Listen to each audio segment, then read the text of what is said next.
লালপুরে দারুল হিকমা model মাদ্রাসার হুজুরের সঙ্গে মাদ্রাসার ছাত্রের বলাৎকারের ঘটনা ঘটেছে।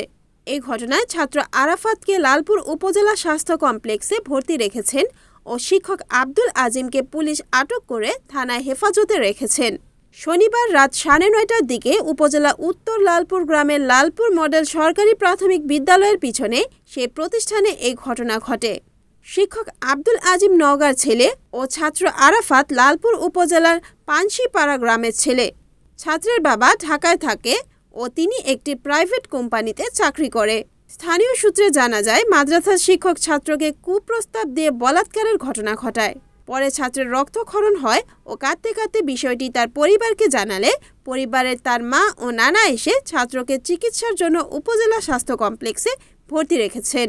বিষয়টি নিয়ে লালপুর থানার ওসি মজিবুর রহমান বলেন, ঘটনাটি শোনার সঙ্গে সঙ্গে আমরা তাৎক্ষণিক ফোর্স পাঠিয়ে দিয়ে শিক্ষককে পুলিশ হেফাজতে রেখেছি এবং অভিযোগ পেলে তদন্ত সাপেক্ষে প্রয়োজনীয় ব্যবস্থা নেওয়া হবে।